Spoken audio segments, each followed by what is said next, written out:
Hey guys, and welcome to Quality Shot. If you haven't already, please make sure you subscribe, like, comment, and share the vids. Thank you very much.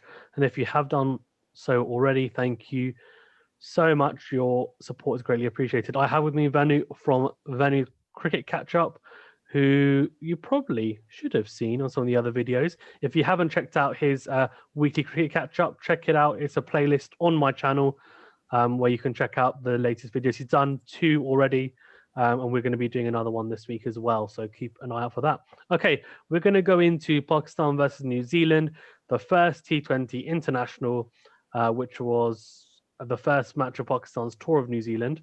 It was in Auckland, and Pakistan without captain Babar. So, yeah, I mean, New Zealand have been in pretty imperious form, Venu, haven't they?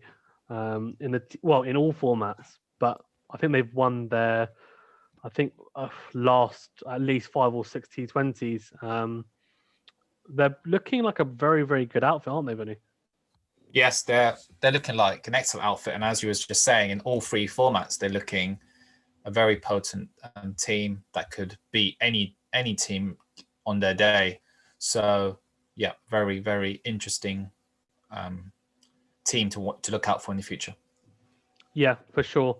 I think arguably the best team in all formats. Who knows? Okay, let's just quickly go through the teams then. So Pakistan, as I said, without Babar Azam. From a Pakistani point of view, it was really seeing who would open up, because Fakhar Zaman actually had symptoms that were similar to COVID, and so he didn't end up coming on the tour.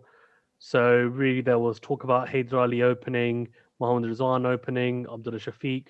Eventually, they went with Mohammad Rizwan and Abdullah Shafiq, who to me, it was a little bit, I don't know. I mean, I think for me, it wasn't necessarily the right move, but I was glad to see Haider Ali at 3, though, the youngster. Good to see some younger players in there. And then obviously they had Mohammad Hafiz at 4, who's been very good in T20s in the last 2 years. Shadab Khan was captain at 5. Good to see him back. Krishdil Shah, Imad Wasim, Faheem Ashraf, Wahab Riaz, Shaheen Afridi, and Haris Rauf. So, yeah, I mean, not a bad lineup. I think the biggest surprise for me was Iftikhar Ahmed, because he scored 100 in the tour match. I'm not a massive fan of him, as you probably know, Ashdad. Ashdad does know, but also you, Veni. I think you should probably know that I'm not a massive fan of him, and I was happy that he didn't play, even though he did score 100 in the tour match. But for New Zealand, obviously they're missing Kane Williamson, Trent Boult, Tim Southey, Carl Jamieson. So quite a few notable omissions. But as we said, because of their strength and depth, they ended up winning. But let's go through the side first. So Martin Guptill, Tim Seifert, Devon Conway, who you and I know how good he is after that West Indies series. Glenn Phillips obviously scored that humongous 100 in the, I think it was the second T20 against West Indies. I think record-breaking T20 100. Mark Chapman came in, Jimmy Neesham, Mitch Santner, who was captain, Scott Kuggeleijn, Ish Sodhi, Jacob Duffy, and Blair Tickner. So a very, very changed side for New Zealand. But, I mean, they just seem to have that strength and depth. Let's go straight into the match then, because I think Pakistan got themselves in a bit of a muddle, didn't they, Venu? Early doors. I mean, they kind of collapsed to 39 for 5. What do you think of the batting kind of performance early doors? Wasn't the best batting display, considering they were 39 for 5. A few loose deliveries, but I must say there was some good New Zealand bowling to get. I think Haider Ali was a good ball, wasn't it? Yeah. So some quality bowling from, I can't pronounce his name. How do you pronounce it? Kuggeleijn. Kuggeleijn. Okay, that's not too bad. So Kuggeleijn bowled quite well. Duffy looked quite well as well. And I haven't really seen them bowl before, considering they're both relatively new names. So Duffy made his debut, actually. But Kuggeleijn, I think, has played a few matches before. But both relatively new. So I think they did really well to limit Pakistan to 5 for 39, and obviously Pakistan did capitalise on the power play. So it was looking good for New Zealand at the start of Pakistan's innings. Yeah, for sure. I think just quickly touch upon some of the wickets. Abdullah Shafiq got out for a second ball duck, chipping Duffy straight to mid on. It was actually, and it'll be really disappointed with that because he's a very exciting young prospect, and I was looking forward to seeing him. He was actually my pick for this T20 series. He's still got a couple of games to make up for it, but he'll be disappointed. As you said, Hyder Ali got pretty good ball. Mohammad Hafiz, though, so as soon as Mohammad Rizwan got out, which again, I think one thing I wanted to point out is these pitches are a lot more bouncy than the Pakistan players are used to, especially the younger players or players that are not as experienced, who haven't played New Zealand before, or have only played a couple of games, maybe in kind of youth tournaments.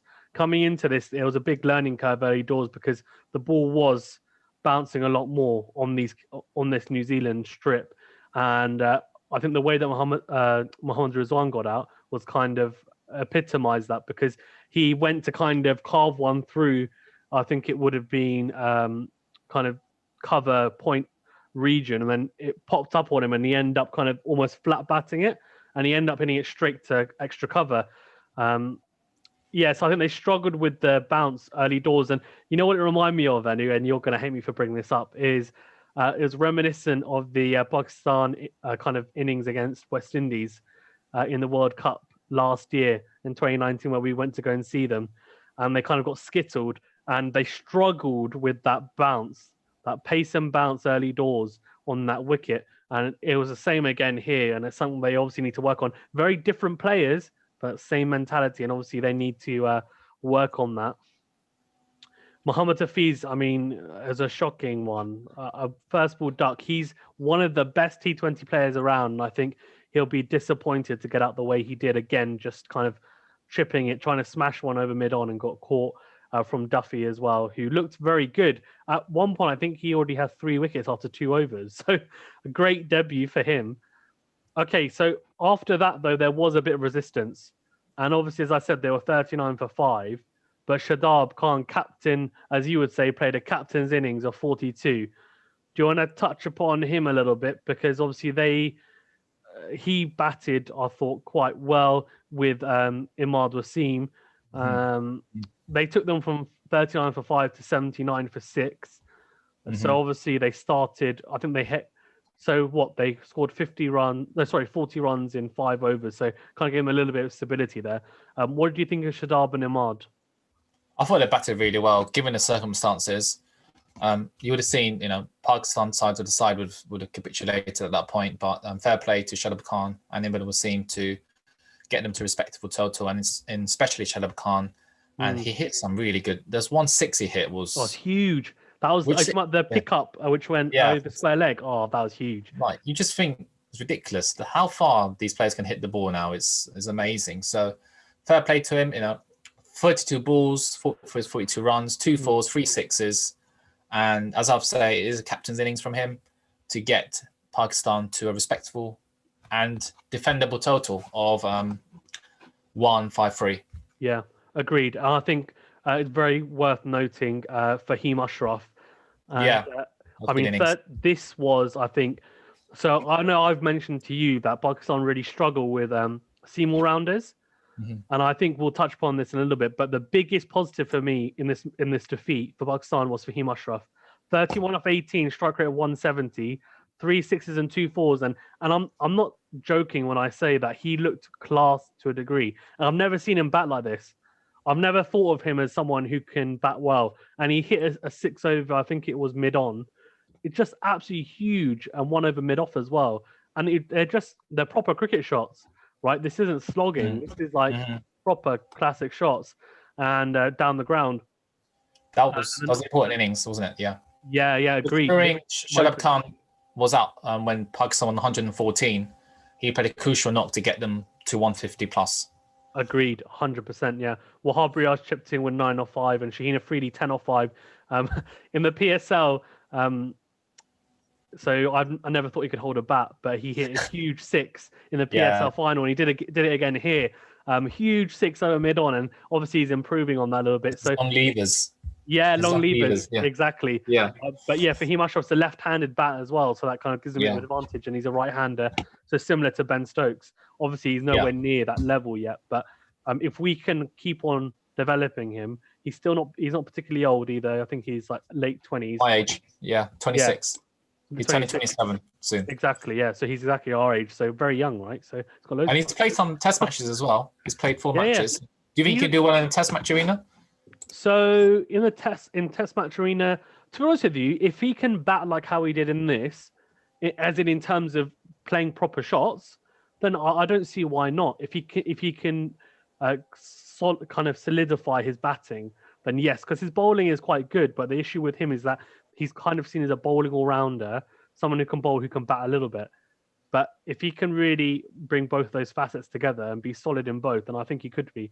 I'm not saying he's going to be a world beater like a Ben Stokes, but he is someone who could be the missing key to Pakistan's team, especially in T20s and ODIs, and even Test cricket, because we need a kind of seam all-rounder.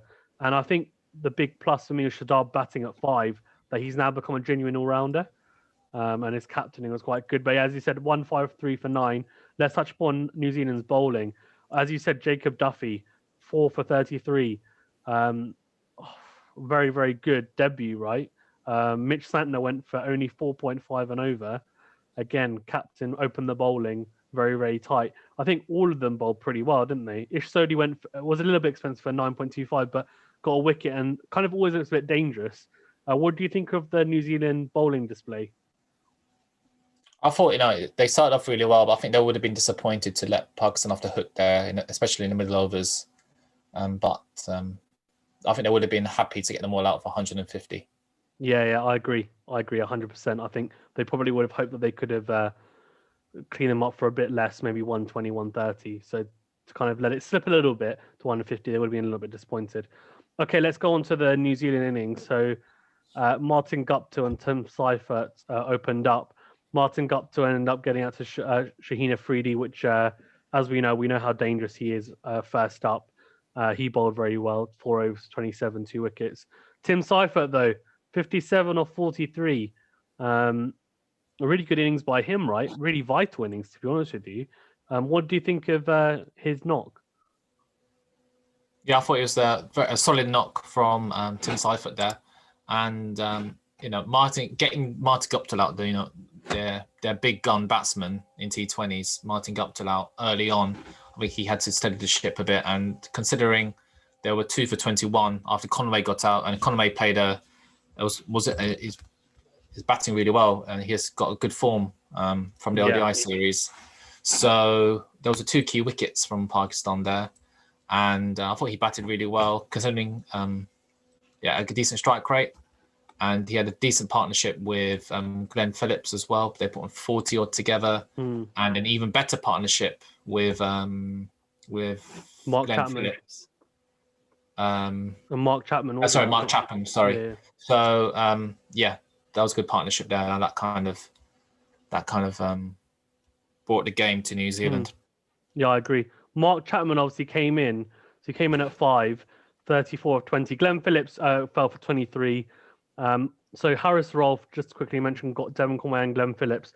I've said this to you, and I've said it to Ashid as well, that I think Harris Rauf is not international standard. But to be honest with you, these conditions seem to suit him, and he's kind of proved me wrong a little bit in this match because he bowled very well, very, very well. 3 wickets for 29, so only a economy of 7.25. And to be honest, he was probably the biggest threat, apart from obviously the usual Shaheen Afridi performance, which obviously we're used to seeing now. What do you think of Mark Chapman, his 34-20? Because I thought it was pretty impressive. Left-hander coming in. I don't really know anything about him, but he looked good for that knock. Who's that? Mark Chapman. Yeah, he did look good. Considering it was an important. He's a bat because it was quite a precarious moment position there for New Zealand.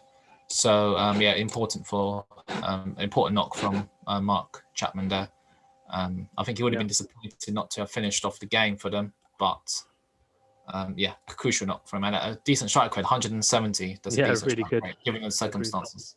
100%, yeah. And then obviously the usual suspects who we saw in West Indies, Jimmy Neesham and Mitchell Santner just came in and said, okay, we'll finish the game off. And 15 and 12, respectively, a couple of sixes for Jimmy Neesham and Mitchell Santner wrapped up the game with a six. At one point in the middle, they looked a little bit, as you said, they were in a precarious position, but in the end, they managed to kind of just wrap it up with, I think it was 7 balls to spare. What did you think of New Zealand's performance as a whole? I guess their batting and also just bowling. And were you impressed considering they obviously didn't have all their usual players that they were able to come in? Obviously Ken Williamson is a big miss. Lockie Ferguson also is a big miss, which we kind of forgot about at the start of this video. So a few key players missing. However, there's a good all-round display from them. Good bowling display and backed up by a good all-round batting display. I think there was a moment in the match where Pakistan were back in it, considering they were 3 for 65. New Zealand, however, they did well considering the Chapman Seifert partnership kind of brought the game back to New Zealand, and was a quite clinical display from New Zealand. Yeah, agreed. All-round clinical display, all-round. Yeah.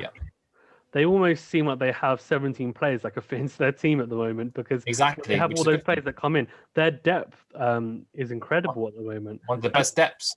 Yeah, agreed. Because there's some players that I've never heard of, like Jacob Duffy and Mark Chapman, and they've come in and they perform well in the first game that I've seen them in, or their debut even. Yeah. And you're just like, wow, they've obviously got an abundance of talent at the moment.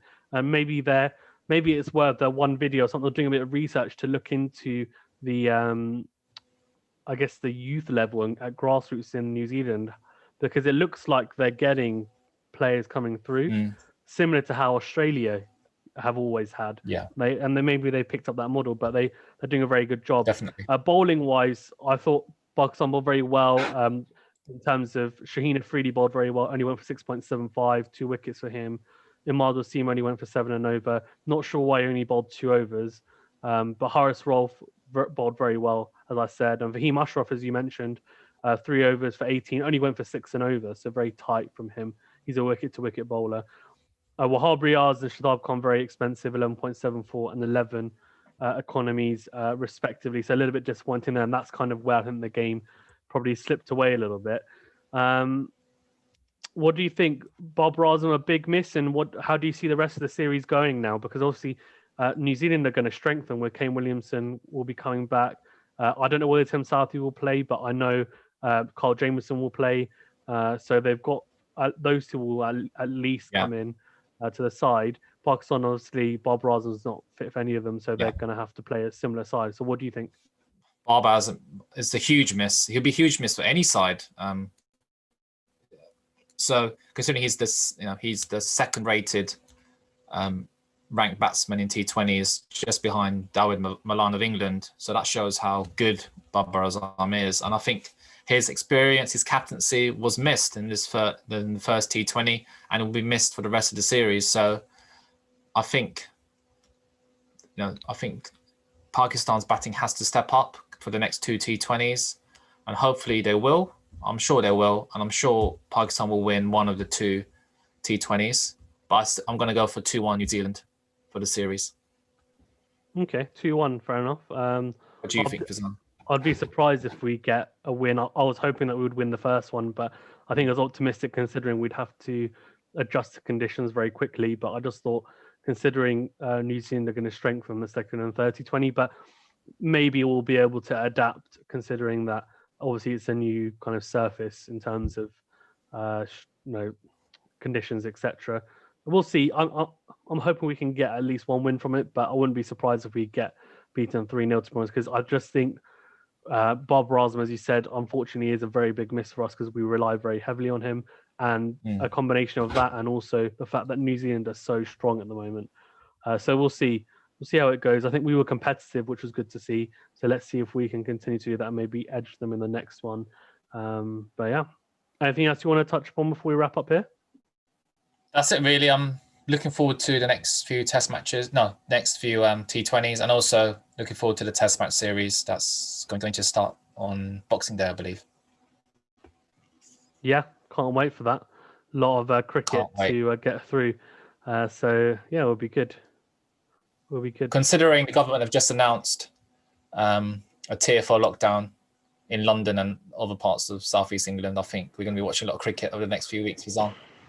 Yeah, agreed. It's a good thing. Keeps us busy. Keeps us happy. 100%. Yeah, it'll be good. Let's see how it goes. Okay. Thank you very much, Venu, for being on again. No problem. Anytime. And guys, if you haven't, please make sure you check out, as I said, Venu's cricket catch up. It's a playlist on my channel, Quality Shot. So check that out. And of course, if you haven't, please make sure you subscribe and like, comment, and share the videos. Thank you very much. Stay safe, guys, and I'll see you on the next video. Thank you very much.